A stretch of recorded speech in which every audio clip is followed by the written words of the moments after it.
મનુષ્યના શરીરમાં કુલ હાડકાં કેટલા? તો ભાઈ 202. અને નવજાત શિશુમાં કુલ હાડકાં તો પણ 202, કારણ કે નવજાત શિશુ ભાઈ મનુષ્ય ના કહેવાય. કહેવાય કે ના કહેવાય? હા. તો પુખ્ત વયનું પૂછે તો તમારે જોવાનું કે 206 આટલો ડિફરન્સ છે. ગર્ભમાં રહેલ બાળક તો 305. ગર્ભમાં એટલે માતાના પેટમાં. હવે 213 કેમ ના આયા એ આખું ડિટેલમાં સમજાય. જોજો. માતાના હાડકાં 22 હોય. એમે છે ને 14 ચહેરામાં અને 8 ખોપરીમાં.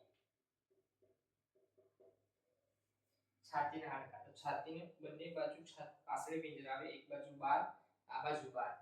12 દુ 24, 12 12 12 હોય આ બાજુ જોડ. તો 12 દુ 24, આ બાજુ 12 આ બાજુ 12, અને વચ્ચે એક મીન હાડકું બેવને જોડતું, એટલે ટોટલ 25. અને મીન હાડકાને ઉરુસ્થિ કહેવાય. ટોટલ છાતીના 25, અને મીન જે મોટું હાડકું છે એને ઉરુસ્થિ કહેવાય. ઉરુસ્થિ વચ્ચેનું છે ને એને કરોડરજ્જુ. પાછળ તો 33 હાડકાં, પણ મણકા કે તો 26.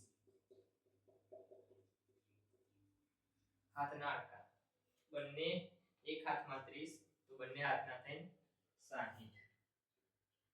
પગના એક પગમાં 30, તો બંને પગના થઈને 60. સ્કંદ મિત્રા ખભા તો 4, એક બાજુ 2, બીજી બાજુ 2, 2 2 4.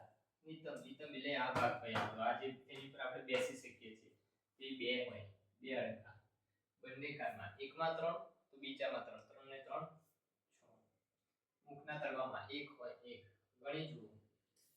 22 22 ને 25, 20 ને 20 40, 47 47 ને 3 50 ને 3 80, 80 ને 60 140, 140 ને 60 200, 204 204 206 206 212 212 ને 213.